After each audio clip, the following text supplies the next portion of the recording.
Parábolas de Jesus, capítulo 21. Como se decide o nosso destino? Na parábola do rico e Lázaro, Cristo mostra que nesta vida os homens decidem seu destino eterno. Durante o tempo da graça de Deus, esta é oferecida a toda a alma. Mas se os homens desperdiçam as oportunidades na satisfação própria, segregam-se da vida eterna. Não lhes será concedida nova oportunidade. Por sua própria escolha, cavaram entre eles e Deus um abismo intransponível. Esta parábola traça um contraste entre o rico que não confiara em Deus e o pobre que nele depositara confiança. Cristo mostra que se está aproximando o tempo em que a posição das duas classes será invertida. Os que, embora pobres nos bens deste mundo, confiam em Deus e são pacientes no sofrimento, um dia serão exaltados sobre os que agora ocupam as mais elevadas posições que o mundo pode dar, mas não submeteram sua vida a Deus.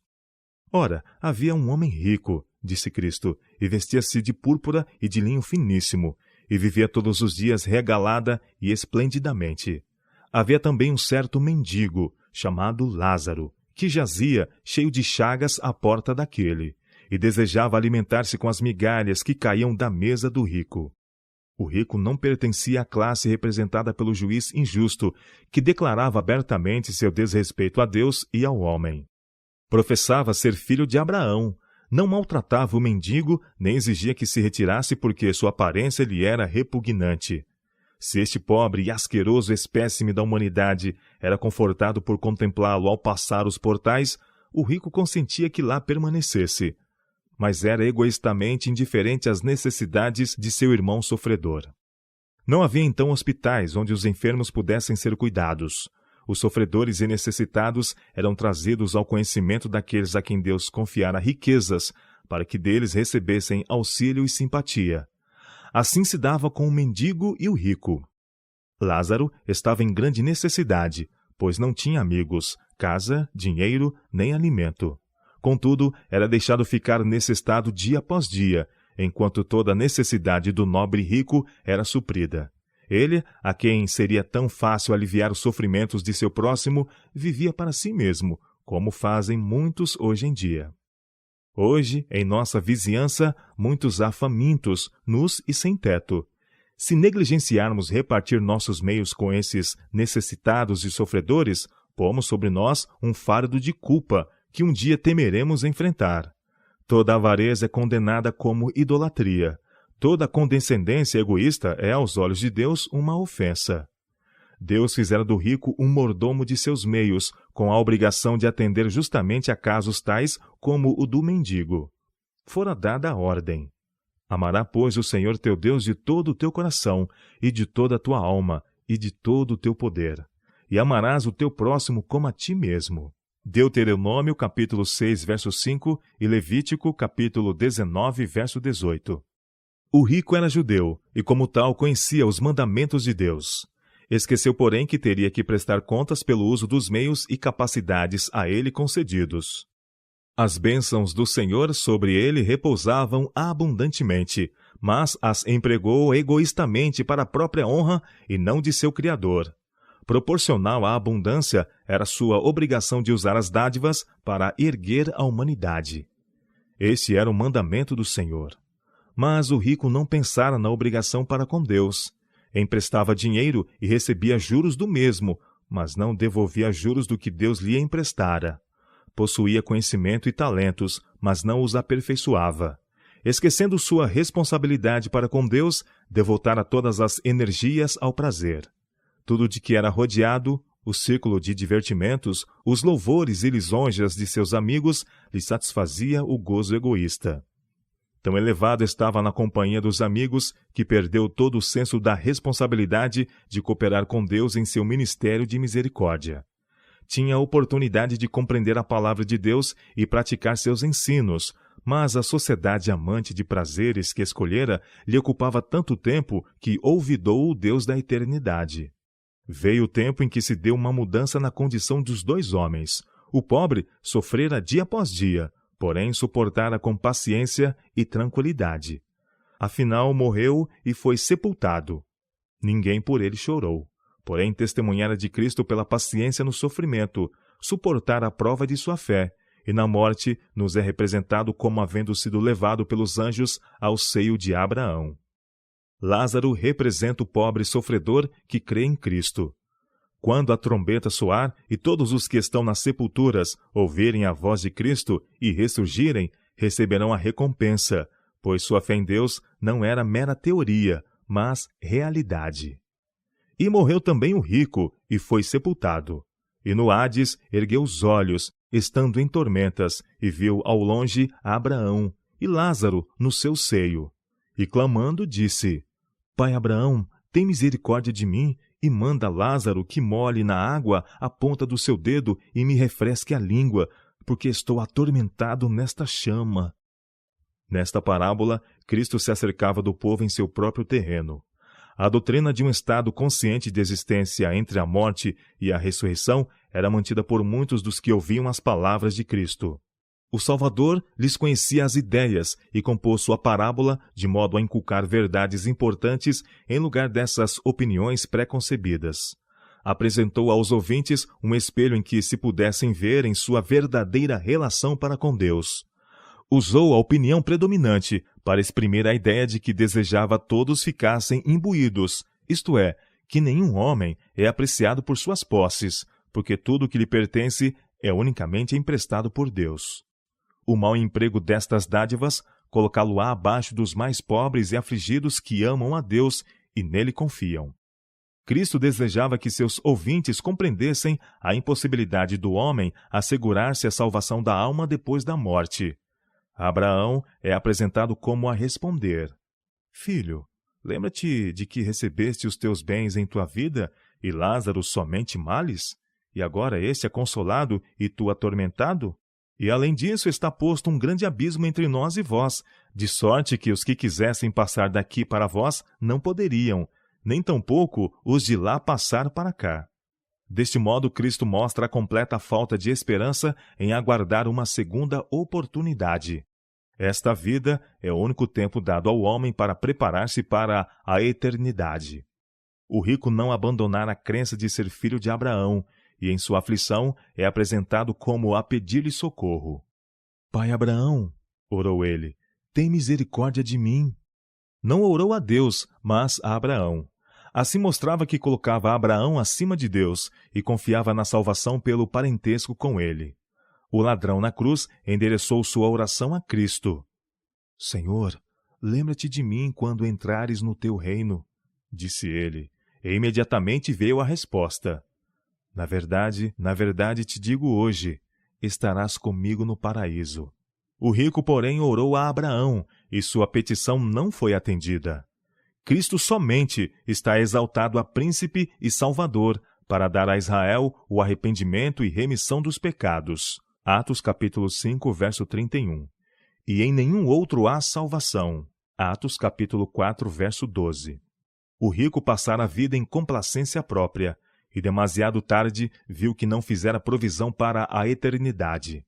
Reconheceu sua loucura e pensou nos irmãos que, como ele, procederiam, vivendo para se comprazerem. Suplicou então: Rogo-te, pois, ó Pai, que mandes Lázaro à casa de meu pai, pois tenho 5 irmãos, para que lhes dê testemunho, a fim de que não venham para este lugar de tormento.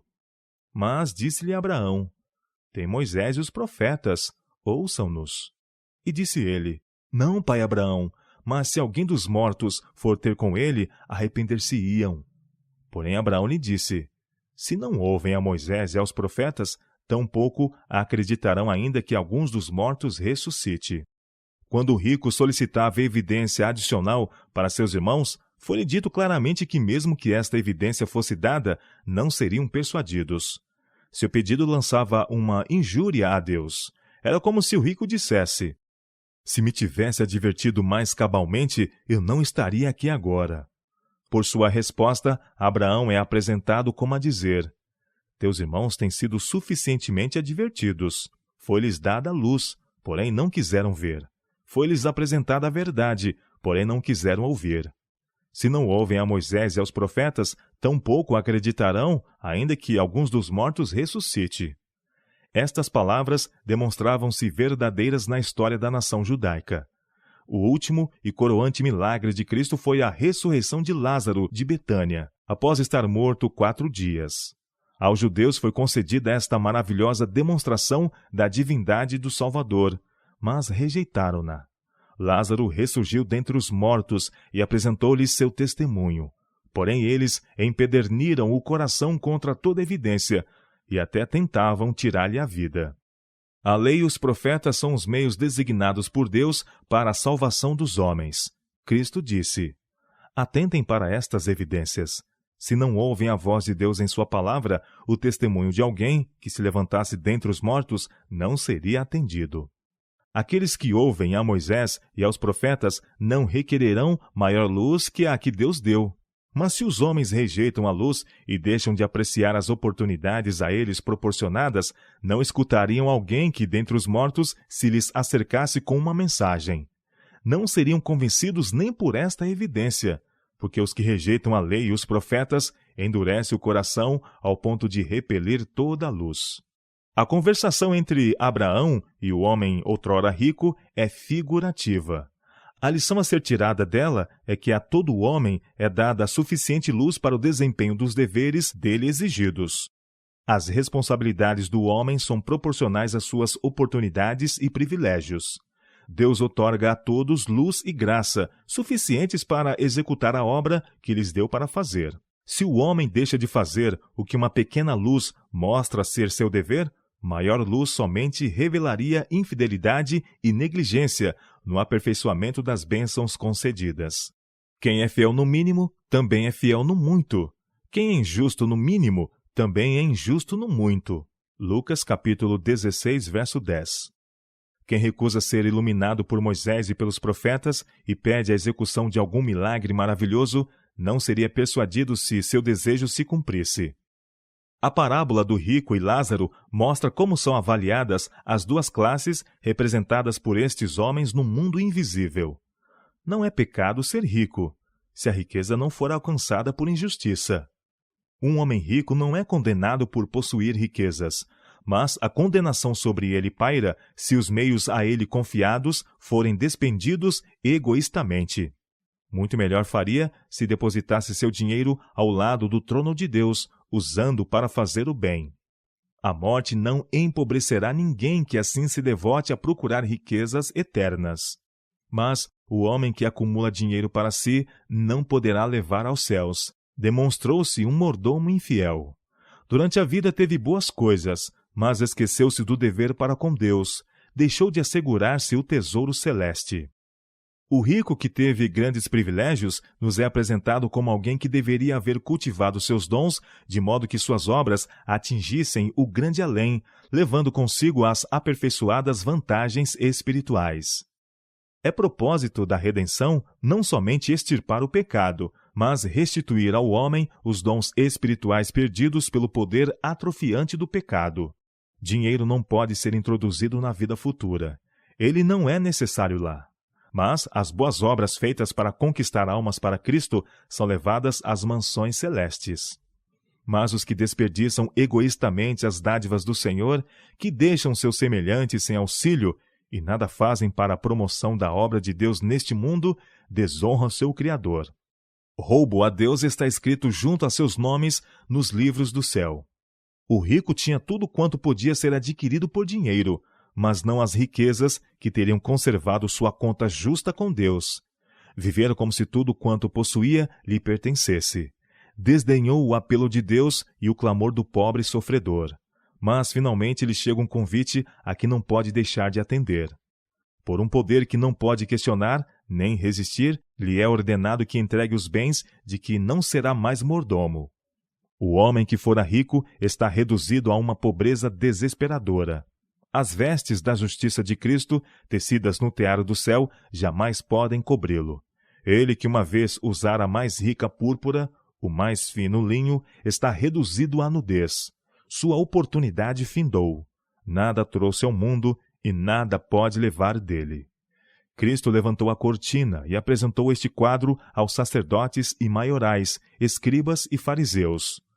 Olhai-o vós, que sois ricos nos bens deste mundo, e não sois ricos para com Deus. Não quereis contemplar esta cena?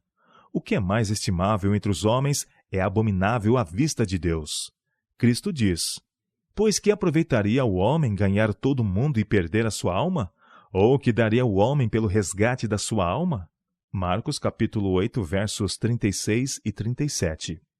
Quando Cristo deu a parábola do rico e Lázaro, havia muitos na nação judaica na condição lastimosa do rico, usando os bens do Senhor para a própria satisfação egoísta, preparando-se para ouvir a sentença.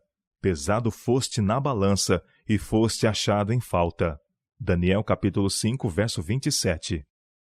O rico foi favorecido com todas as bênçãos temporais e espirituais, mas recusou cooperar com Deus no uso destas bênçãos. Isto se dava com a nação judaica.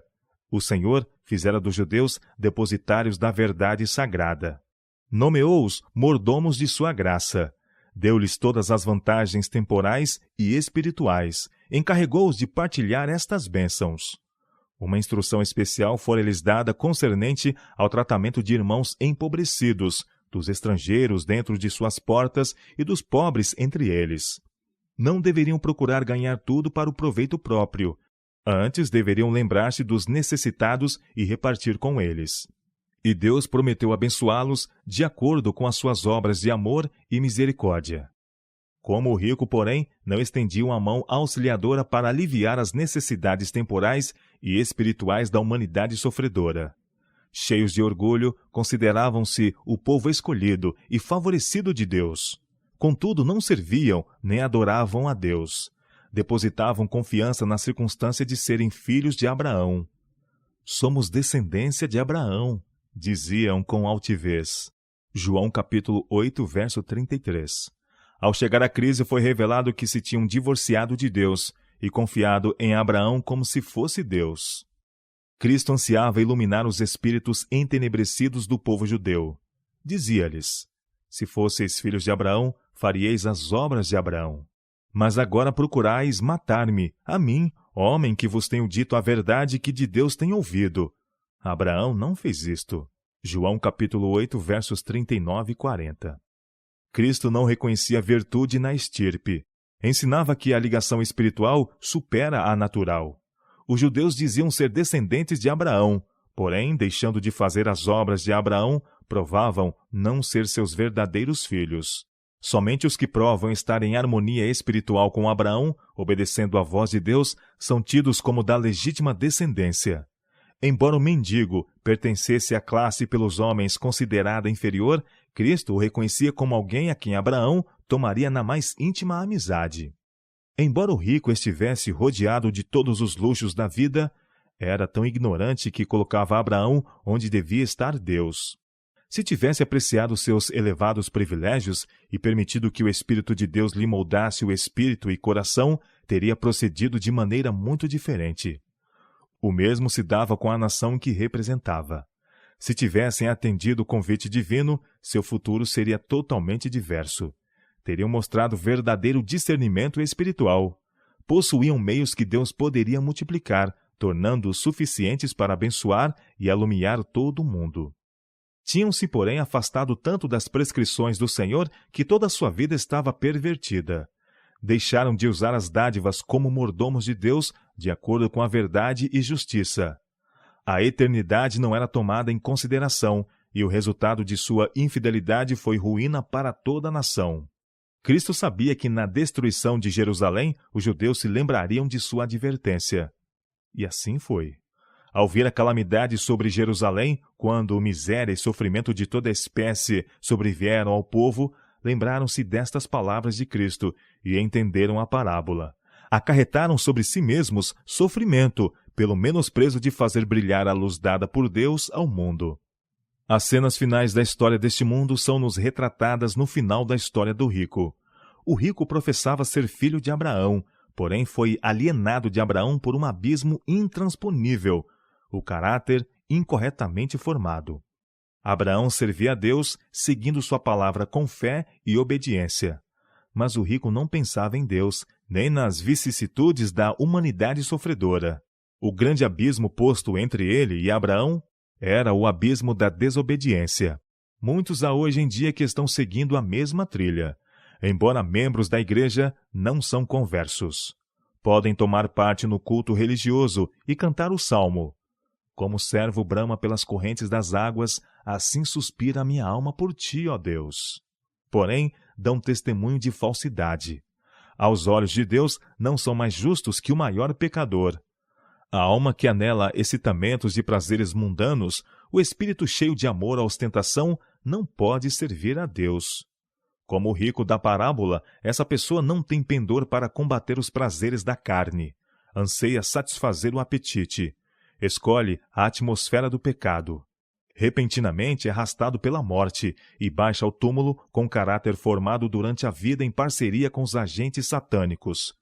Na cova não tem a possibilidade de escolher nada, seja bom ou mal, porque quando o homem morre, sua memória perece. Quando a voz de Deus despertar os mortos, virão eles da sepultura com os mesmos apetites e paixões, com os mesmos gostos e caprichos que nutriam quando vivos. Deus não faz milagres para regenerar um homem que não quis ser regenerado quando lhe era proporcionada toda a oportunidade e favorecidos todos os meios. Durante toda a vida, não se deleitava em Deus, nem tinha prazer em sua obra. Seu caráter não está em harmonia com Deus e não poderia ser feliz na família celestial. Há em nosso mundo, hoje, uma classe cheia de justiça própria. Não são glutões, nem beberrões, não são incrédulos, porém, desejam viver para si mesmos e não para Deus. Ele não está em seus pensamentos, por isso são classificados com os descrentes. Caso lhes fosse possível entrar na cidade de Deus, não poderiam ter direito à árvore da vida, pois quando os mandamentos de Deus lhes foram apresentados com todas as reivindicações em vigor, disseram: não. Não serviram a Deus aqui, por isso não haveriam de servi-lo futuramente. Não poderiam viver em sua presença, e sentiram que qualquer lugar seria preferível ao céu. Aprender de Cristo significa receber sua graça, que é seu caráter. Mas os que não apreciam nem aproveitam as preciosas oportunidades e sagradas influências a eles concedidas na terra, não estão qualificados para tomar parte na pura devoção do céu. Seu caráter não está moldado segundo a semelhança divina. Por sua própria negligência, abriram uma voragem que nada pode transpor. Entre eles e o justo está posto um grande abismo.